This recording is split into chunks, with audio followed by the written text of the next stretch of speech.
phenomena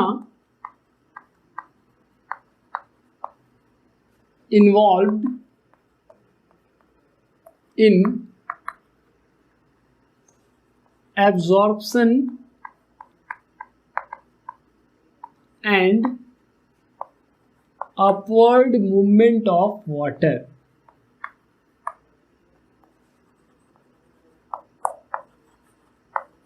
कौन कौन से इंपॉर्टेंट फिनोमेना है उसको हम लोग यहां डिस्कस करेंगे। ठीक है, तो सबसे इंपॉर्टेंट पहला phenomena imbibition.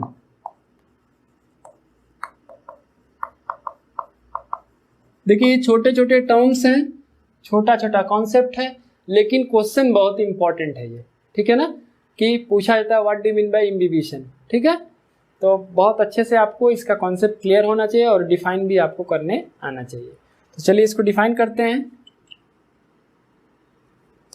It is the phenomena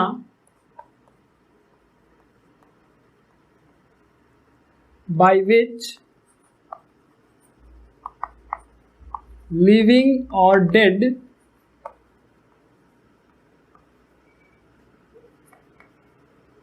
plant cells absorb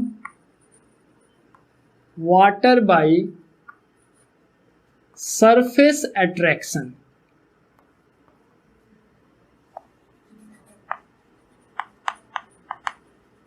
ठीक है, देखिए सबसे पहली बात, इम्बिबिशन एक ऐसा फिनोमेना है जो लिविंग सेल भी शो करता है और डेड सेल भी शो करता है। यानी लिविंग और dead plant cell can show imbibition. होता क्या है ये imbibition? It is a process या it is a phenomena in which cells absorb water by surface attraction. ठीक है ना, यानी कि कोई भी ऐसा सेल है, ठीक है, तो वो क्या करता है कि इसका सरफेस है वाटर को एब्जॉर्ब कर रहा होता है और यहां पर कोई एडिशनल फोर्स काम नहीं कर रहा है, बस ये सरफेस अट्रैक्शन की वजह से अट्रैक्ट कर रहा है। सरफेस अट्रैक्शन क्या होता है इसको समझिए थोड़ा सा। इसके लिए थोड़ा सा आपको फिजिक्स समझना होगा।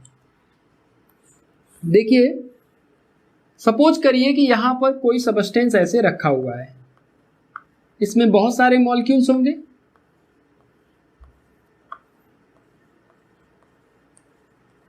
देखिए टर्म्स को केवल रट लेना स्टेबल हमको नहीं बनाता है, मतलब हमारी कॉन्सेप्ट अच्छी नहीं होगी। तो समझेंगे तो वो कॉन्सेप्ट बहुत अच्छी होगी। मान लीजिए कोई सबस्टेंस रखा हुआ है, वाटर रखा हुआ है या कोई और भी सबस्टेंस, तो उसके मॉलिक्यूल्स को हम लोग पिक्टोरियल फॉर्म में इस तरह से बना सकते हैं। अब सपोज करिए यहां पर एक मॉलिक्यूल है सेंटर में, ठीक है, तो इस सेंटर वाले मॉलिक्यूल पर चारों तरफ से जो फोर्स लग रहा है, इस डायरेक्शन में, ऊपर और नीचे, वो चारों तरफ से फोर्स इक्वली लग रहा है। इसलिए इस पर नेट फोर्स क्या होगा? Net force is equal to 0। इस पर नेट फोर्स 0 होगा। ठीक है, अच्छा अब दूसरे मॉलिक्यूल को सपोज करिए, ये जो मॉलिक्यूल आपको सरफेस पर दिखाई दे रहा है। सरफेस कहने का मतलब चाहे ये हो गया लिक्विड का एक सरफेस होगा, कोई सॉलिड होता है तो उसके कई सरफेस होते हैं। ठीक है, तो आप किसी भी तरह से इसको समझ लीजिए, मतलब सरफेस पर जो मॉलिक्यूल है उसकी हम लोग बात कर रहे हैं। तो सरफेस पर जो मॉलिक्यूल होगा, तो इधर अगर एक फोर्स लग रहा है तो इधर भी लग रहा है, ये तो कैंसिल हो गया। लेकिन नीचे या बल्क की तरफ, वॉल्यूम की तरफ जो फोर्स लग रहा है नीचे की तरफ, वो फोर्स कैंसिल नहीं हो पाएगा क्योंकि इसके इधर कोई मॉलिक्यूल नहीं है। इसलिए इस मॉलिक्यूल पर, जो कि सरफेस पर मॉलिक्यूल है, इस पर एक नेट फोर्स काम करेगा जो इस मॉलिक्यूल को अंदर की तरफ खींचने का प्रयास करेगा। ठीक है ना, यानी net force in the direction of the bulk. तो यहां पर net force in the direction of bulk, bulk मतलब वॉल्यूम की बात हो रही है, कि इस पर एक नेट फोर्स काम कर रहा है। और इस फोर्स को हम लोग नेट फोर्स कह रहे हैं क्योंकि देखिए जो फोर्स कैंसिल हो सकता है वो कैंसिल हो गया, लेकिन यहां पर ये जो नीचे की तरफ इसमें और मॉलिक्यूल्स फोर्स लगा रहे हैं वो कैंसिल नहीं हो पाया, इसीलिए net force in the direction of bulk है। अब इस फोर्स को बैलेंस करने के लिए आसपास अगर कोई मॉलिक्यूल होगा तो उस मॉलिक्यूल को ये सरफेस वाला मॉलिक्यूल अपनी तरफ अट्रैक्ट करने का प्रयास करेगा ताकि वो फोर्स बैलेंस हो सके। ये नीचे की तरफ खींच रहा है तो ये चाहेगा कि बाहर से कोई मॉलिक्यूल अगर आ जाए तो उसको ये अपने सरफेस की तरफ अट्रैक्ट करेगा। इसी प्रोसेस को हम लोग कहते हैं सरफेस अट्रैक्शन। ठीक है, तो ये लिविंग प्लांट सेल भी शो करते हैं और डेड प्लांट सेल भी शो करते हैं। ठीक है, लिविंग का एग्जांपल देखिए क्या है। रात को आप जो है चना को भिगा दीजिए पानी में, चने को पानी में भिगा दीजिए, सुबह उठ करके आप देखेंगे तो क्या होगा, वो चना फूल चुका होगा। ठीक है, तो फूला क्यों है वो, क्योंकि उस चने के सरफेस पर वाटर मॉलिक्यूल आया और धीरे धीरे एक्यूमुलेट होते होते उसके अंदर वो एब्जॉर्ब हो गया। जब धीरे धीरे बहुत वाटर उसके सरफेस पर आएगा तो धीरे धीरे बल्क में भी जाने लगेगा, अंदर भी जाने लगेगा, जिसकी वजह से वो स्वेल अप हो जाता है। ठीक है, तो कोई भी जब सीड जर्मिनेट करता है, जैसे आपने किसी सीड को लेकर के मिट्टी में लगा दिया है, रख दिया है, कुछ दिन बाद वहां से प्लांट निकल जाता है। क्यों, क्योंकि वो धीरे धीरे पहले मिट्टी में जो नमी है, मिट्टी में जो ऑलरेडी वाटर प्रेजेंट है, उसको वो अपने सरफेस अट्रैक्शन से अट्रैक्ट करता है। तो धीरे धीरे वो सीड स्वेल अप होता है, सीड को रप्चर कर जाता है, उसके बाद वो जर्मिनेट करता है। ठीक है, तो हम लोग कह सकते हैं कि इम्बिबिशन एक ऐसा फिनोमेना है जो जर्मिनेशन ऑफ सीड में इन्वॉल्व है, जर्मिनेशन ऑफ सीड्स। दूसरा चीज, वुडन जो सबस्टेंस होते हैं, जैसे लकड़ी का टेबल होगा, लकड़ी का गेट होगा, जब पुराना हो जाता है तो आप देखेंगे कि वो मॉइस्चर को एब्जॉर्ब करता है और उसमें भी स्वेलिंग आ जाती है। खास करके नीचे वाले हिस्से को अगर आप देखेंगे, पुराने घरों के दरवाजे, टेबल या बेड को देखेंगे तो कुछ हिस्सा उसका खराब हो जाता है। तो आखिर कोई जा करके रोज पानी तो गिरा नहीं रहा था उसको, वो कहाँ से आखिर उसमें पानी आ रहा है, इसलिए क्योंकि वो सरफेस अट्रैक्शन के थ्रू जो मॉइस्चर प्रेजेंट है एयर में उसको एब्जॉर्ब कर रहा है। तो बहुत लॉन्ग इंटरवल ऑफ टाइम में, यानी बहुत सालों बाद वो खराब हो जाता है। ठीक है ना, तो हम लिख सकते हैं कि wooden substances absorb water by surface attraction. ठीक है, इम्बिबिशन कैसे सबस्टेंस में जनरली देखा जाता है। नेचुरली अगर हम जानना चाहें तो इम्बिबिशन कहाँ देखने को मिलेगा, ऐसे सबस्टेंस जिसमें जो केमिकल कंपोजिशन है प्रोटीन्स या सेलुलोज है, यानी प्रोटीन का बना हो या सेलुलोज का बना हो, तो ये जो सबस्टेंस होते हैं वो हाइड्रोफिलिक होते हैं, मतलब वाटर अट्रैक्टिंग, ठीक है, वाटर लविंग सबस्टेंस होते हैं, इसलिए ये वाटर मॉलिक्यूल्स को अट्रैक्ट करते हैं। तो हम ये चीज नोट कर सकते हैं हम लोग कि दो substance which are made up of proteins and or cellulose show imbibition। Protein या सेलुलोज से बने हुए जो सबस्टेंस होते हैं वो इम्बिबिशन की फिनोमेना शो करते हैं। ठीक है ना, तो इसको ऑब्जर्व करने का प्रयास करिएगा कि कहीं पर भी पुराने लकड़ी उकड़ी की चीज मिल जाए आपको तो जरा देखिएगा उसको ध्यान से कि वहां आप इम्बिबिशन को देख पा रहे हैं कि नहीं, समझ पा रहे हैं कि नहीं। ठीक है, जर्मिनेशन ऑफ सीड तो देख ही सकते हैं आप लोग। दूसरा हमारा टर्म है डिफ्यूजन।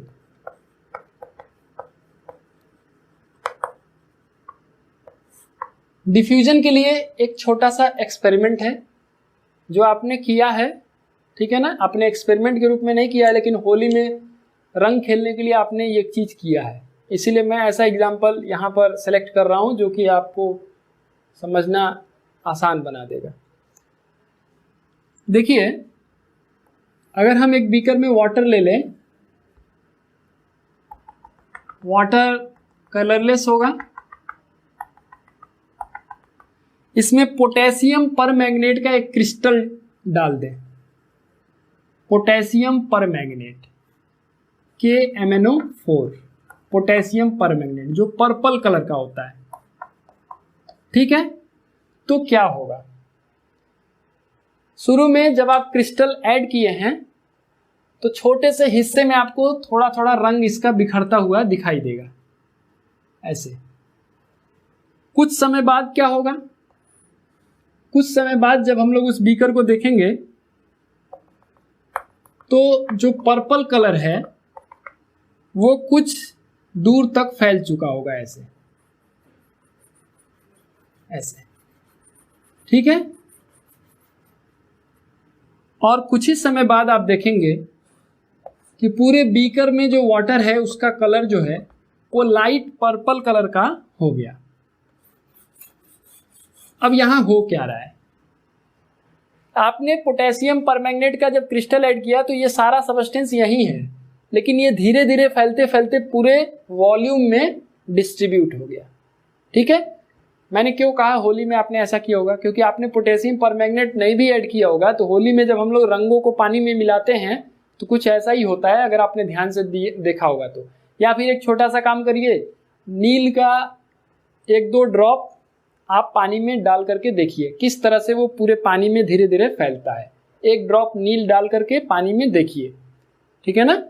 जो व्हाइट शर्ट होता है उसमें हम लोग नील चढ़ाते हैं ना, तो आप 1 ड्रॉप वाटर में ऐड करिए नील को और देखिए ध्यान से कि किस तरह से वो पूरे पानी में नीला या बैगनी रंग पूरे पानी में धीरे धीरे फैल जाता है, ठीक है। तो ये जो प्रोसेस है इसी को हम लोग कहते हैं डिफ्यूजन, ठीक। तो एक चीज आप केयर करिए, ये स्लो प्रोसेस है ना, ये स्लो प्रोसेस है, तुरंत नहीं होगा लेकिन धीरे धीरे होगा, पहली बात।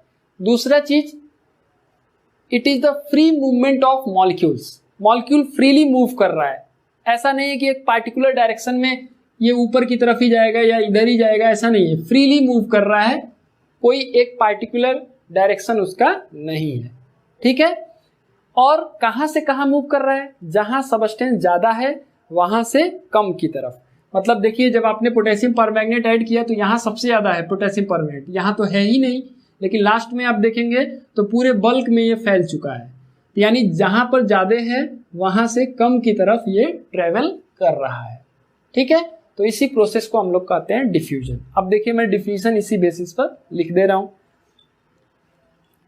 It is the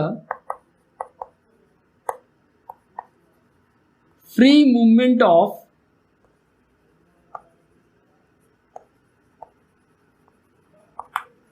molecules of substance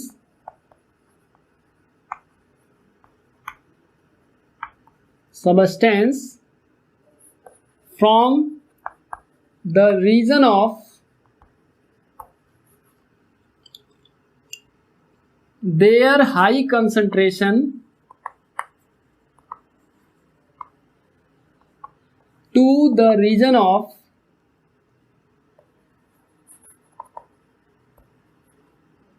their low concentration।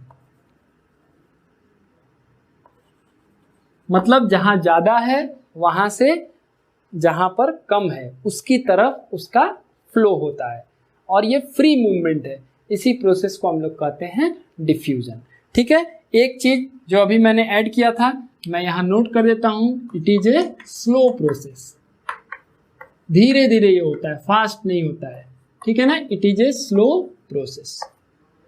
तो ये 2 टर्म आपको क्लियर हो गया होगा, इम्बिबिशन एंड डिफ्यूजन, दोनों में क्लियर आपको डिफरेंस दिख रहा होगा। Imbibition is a process by which living और dead cells absorb water by surface attraction, यहाँ पर सरफेस पर जो नेट फोर्स है उसकी वजह से होता है, या सरफेस अट्रैक्शन की वजह से होता है। और यहाँ किसकी वजह से होता है, कंसंट्रेशन में डिफरेंस की वजह से, हायर कंसंट्रेशन से लोअर कंसंट्रेशन की तरफ सबस्टेंस का मूवमेंट होता है, और ये फ्री मूवमेंट है, तो ऐसे प्रोसेस को हम लोग कहते हैं डिफ्यूजन, ठीक है ना। अच्छा, तो इसको अगर हम लोग फिगर से रिप्रेजेंट करना चाहें तो मैं एक सिंपल सा फिगर बना सकता हूं कि यहां मान लीजिए मॉलिक्यूल्स बहुत ज्यादा हैं, ऐसे रेड कलर का मैंने दिखा दिया इसको, बहुत सारे मॉलिक्यूल्स दिख रहे हैं आपको, और वाटर मॉलिक्यूल्स भी इसमें छोटे छोटे दिख रहे हैं आपको, और इस हिस्से में देखिए वाटर मॉलिक्यूल्स ही केवल दिख रहे हैं, वो नहीं दिख रहा है। जो रेड कलर का मैंने बनाया है सॉल्यूट पोटेशियम परमैंगनेट वो नहीं दिख रहा है। तो क्या होगा डिफ्यूजन में, यहाँ पर इकट्ठा है ये मॉलिक्यूल, तो धीरे धीरे ये मॉलिक्यूल किधर ट्रांसफर होंगे, इधर ट्रांसफर होना शुरू हो जाएंगे। तब तक ये ट्रांसफर होते रहेगा जब तक कि पूरे वॉल्यूम में जो नंबर ऑफ सॉल्यूट पार्टिकल्स है वो इक्वली डिस्ट्रीब्यूटेड ना हो जाए, ठीक है ना। तब तक ये ट्रांसफर होते रहेंगे, जहां ज्यादा है वहां से कम की तरफ, ठीक है ना। तो किसी भी सब्सटेंस का जो इस तरह का मूवमेंट होता है कि वो हायर कंसंट्रेशन से लोअर कंसंट्रेशन की तरफ फ्रीली मूव करे, तो इस प्रोसेस को हम लोग कहते हैं diffusion, and it is a slow process, ठीक है ना। अच्छा, अब जो तीसरा फिनोमेना है वो बहुत ही इंपॉर्टेंट फिनोमेना है प्लांट के लिए भी, और किसी भी जो लिविंग ऑर्गेनिज्म है उसके बॉडी में होने वाले बहुत सारे बायोलॉजिकल प्रोसेस के लिए भी, ठीक है ना। तो इस फिनोमेना को हम लोग कहते हैं ऑस्मोसिस, ठीक है ना। तो चलिए डिफाइन करें ऑस्मोसिस।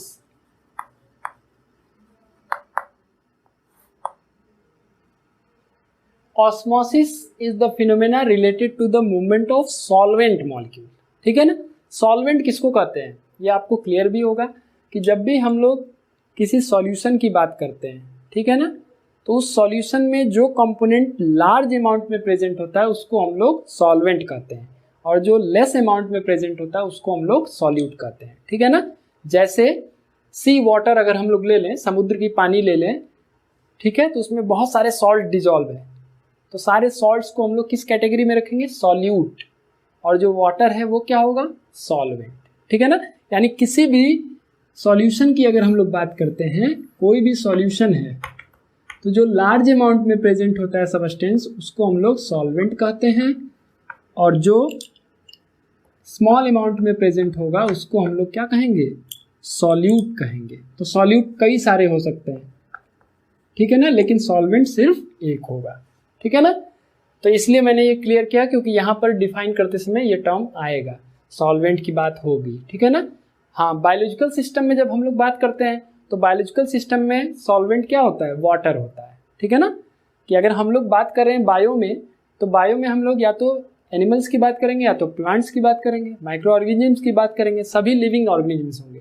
तो लिविंग ऑर्गेनिजम्स में जितने भी सबस्टेंस पाए जाते हैं उसमें जो सॉल्यूशन होता है उसमें वाटर ही सॉल्वेंट होता है, ठीक है ना। तो यहाँ मैं जो डिफाइन करूंगा ऑस्मोसिस वो वाटर के रेस्पेक्ट में डिफाइन करूंगा, ठीक है ना। मतलब यहाँ पर सॉल्वेंट हमारा क्या होगा, वाटर होगा, ठीक है ना।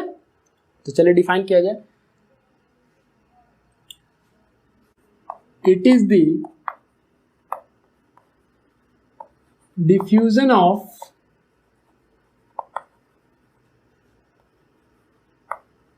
water molecules, it is the diffusion of water molecules across a semi permeable membrane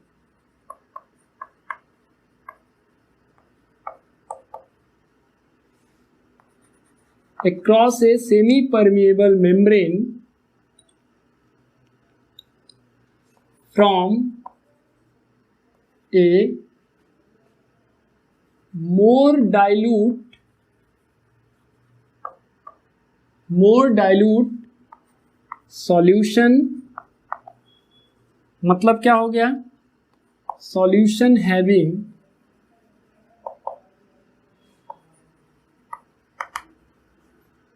low solute concentration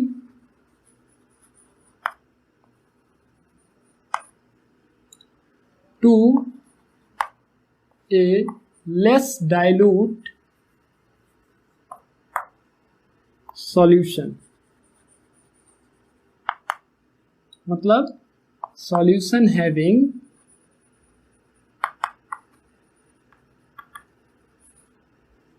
high solute concentration। अब डिफिनीशन आपको देखने में बड़ा लग रहा है, लेकिन मैं अभी एक एक पार्ट इसका समझा रहा हूं, फिर ये क्लियर हो जाएगा। देखिए, सबसे पहले it is the diffusion of water molecules. Water molecules को मैं एक चीज यहां ऐड कर रहा हूं, सॉल्वेंट मॉलिक्यूल्स की हम लोग बात करते हैं, क्योंकि बायोलॉजिकल सिस्टम है इसलिए मैंने वाटर लिखा है, ठीक है ना। तो it is the diffusion of water या solvent molecules across a semi permeable membrane. इसमें एक नेसेसरी कंडीशन है कि यहां पर जब दो सॉल्यूशन को एक सेमी परमिएबल मेम्ब्रेन से सेपरेट करके रखा जाएगा तभी ये प्रोसेस होगा, ठीक है ना। यानी सेमी परमिएबल मेम्ब्रेन के बिना ऑस्मोसिस नहीं हो सकती है। पूछा जाता है give one difference between diffusion and osmosis, तो सिंपल सा डिफरेंस है, osmosis takes place across the semi permeable membrane, diffusion is the free movement of molecules, diffusion में ऐसा कोई मेम्ब्रेन नहीं होता है। तो मैं यहाँ एक सेमी परमेबल मेम्ब्रेन बना दे रहा हूँ, देखिए ये सेमी परमेबल मेम्ब्रेन है, तो मैं इसको कहीं कहीं स्पेस दे रहा हूँ जिससे एंट्री कर सकते हैं मॉलिक्यूल्स, और बाकी जगह ब्लॉक कर देते हैं, ठीक है। अब दो तरह के मॉलिक्यूल्स हम बनाएंगे, एक तरफ हम मोर डाइल्यूट सॉल्यूशन बना रहे हैं, मोर डाइल्यूट सॉल्यूशन, और ये लेस डाइल्यूट सॉल्यूशन। मोर डाइल्यूट सॉल्यूशन का मतलब क्या हुआ, जहां पानी ज्यादा है सॉल्यूट कम है, ठीक है। और लेस डाइल्यूट सॉल्यूशन का मतलब क्या हुआ, जहां पानी कम है, लेस डाइल्यूट को ही आप कंसंट्रेटेड भी कह सकते हैं, ठीक है। तो इसीलिए मैंने यहां पर ब्रैकेट में लिख दिया है मोर डाइल्यूट सॉल्यूशन का मतलब क्या हुआ, solution having low solute concentration, मतलब जिसमें सॉल्यूट कम है पानी ज्यादा है, ठीक है। जैसे हमने नमक और पानी का घोल बनाया, तो 1 लीटर पानी में 10 ग्राम नमक डाला, और एक हमने क्या किया कि 1 लीटर पानी में 50 ग्राम नमक डाल दिया, तो जिसमें हमने 50 ग्राम डाला 1 लीटर में वो हो गया लेस डाइल्यूट, या उसको हम लोग कहेंगे solution having high solute concentration, नमक उसमें ज्यादा है तो इसलिए हाई सॉल्यूट कंसंट्रेशन हो गया, तो वो डाइल्यूट कम है कंसंट्रेटेड ज्यादा है। जबकि जहां पानी ज्यादा है वो कम नमकीन होगा, मतलब लेस डाइल्यूट, सॉरी मोर डाइल्यूट लो कंसंट्रेशन सॉल्यूशन हुआ, ठीक है ना। फिगर में देखेंगे तो काफी क्लियर हो जाएगा। देखिए वाटर मॉलिक्यूल्स को मैं बनाने जा रहा हूं व्हाइट कलर से, ये व्हाइट कलर से मैं वाटर मॉलिक्यूल्स को रिप्रेजेंट कर रहा हूं, ये आपके वाटर मॉलिक्यूल्स हो गए, ठीक है। इधर भी वाटर मॉलिक्यूल्स हम लोग दिखा दें, और ये सॉल्यूट के मॉलिक्यूल्स हैं,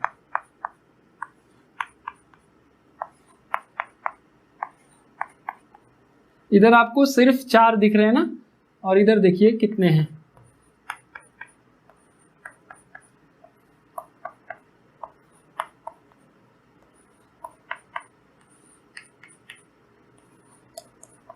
यहां सॉल्यूट ज्यादा है इसीलिए लेस डाइल्यूट सॉल्यूशन हो गया। अब 2-3 इंपॉर्टेंट बात इसका क्या है, पहला सेमी परमेबल मेम्ब्रेन होना चाहिए, दूसरा चीज फ्लो किसका होगा, डिफ्यूजन ऑफ वाटर मॉलिक्यूल, यानी ये जो बड़े बड़े आपको पार्टिकल्स दिखाई दे रहे हैं सॉल्यूट के, ये आपका सॉल्यूट पार्टिकल्स है, सॉल्यूट है, ठीक है ना। और ये आपका क्या है, वाटर, तो इसमें सॉल्यूट का मूवमेंट नहीं होता है, वाटर मॉलिक्यूल्स की मूवमेंट की हम लोग बात करेंगे। सिर्फ मूवमेंट किसका होगा, वाटर मॉलिक्यूल्स का, the movement will be of water molecules and across the semi permeable membrane. और किधर से किधर होगा वाटर मॉलिक्यूल्स का मूवमेंट, वाटर मॉलिक्यूल्स का मूवमेंट होगा more dilute solution to less dilute solution, यानी जहां पानी ज्यादा है वहां से कम पानी की तरफ होगा, यानी पानी का तो ये डिफ्यूजन ही है, समझ सकते हैं ना। डिफ्यूजन में मैंने क्या बताया था, सबस्टेंस अपने उस जगह से मूव करेगा जहां ज्यादा है वहां से कम की तरफ, तो यहाँ पे पानी ज्यादा है तो जहां पानी ज्यादा है वहां से कम पानी की तरफ ये मूव करेगा, तो जहां पानी ज्यादा होता है उसको हम लोग कहेंगे मोर डाइल्यूट सॉल्यूशन, ज्यादा डाइल्यूट है वो, ठीक है ना। और जहां पानी कम है उसको हम लोग कहेंगे लेस डाइल्यूट सॉल्यूशन। तो ऑस्मोसिस क्या हो गया, it is the diffusion of water molecules, पहली बात कि इसमें सॉल्वेंट की फ्लो हम लोग देखते हैं, जबकि डिफ्यूजन में बात कर रहे थे किसी का फ्लो, चाहे सॉल्यूट हो चाहे सॉल्वेंट हो, ठीक है। यहां पर फ्लो किसका होगा, केवल सॉल्वेंट के मॉलिक्यूल्स का, बायोलॉजिकल सिस्टम है तो केवल वाटर की बात करेंगे, किसके through, semi permeable membrane, across a semi permeable membrane from more dilute solution to less dilute solution, ठीक है ना। या लो सॉल्यूट कॉन्सेंट्रेशन से हाई सॉल्यूट कॉन्सेंट्रेशन वाले सॉल्यूशन में, यानी जहां सॉल्यूट कम है वहां से वाटर मॉलिक्यूल्स मूव करेंगे उस सॉल्यूशन में जहां सॉल्यूट ज्यादा है, ठीक है ना। तो इसी फिनोमेना को हम लोग कहते हैं ऑस्मोसिस, ठीक है ना। अब एक एक्सपेरिमेंट में हम लोग इस चीज को देखें, एक्सपेरिमेंट देखिए, बायो में फिगर भी पूछे जाते हैं, एक्सपेरिमेंट बना दिया जाता है, पूछा जाता है कि ये एक्सपेरिमेंट क्या शो कर रहा है, ठीक है ना, ऑब्जर्वेशन क्या होगा, इन्फ्रेंस क्या होगा इसका। तो देखिए एक एक्सपेरिमेंटल सेटअप यहाँ बनाया गया है। अब आपको यहाँ से आइडेंटिफाई करना है प्रोसेस को, और कुछ क्वेश्चंस होंगे उनको हम लोग को आंसर देना है।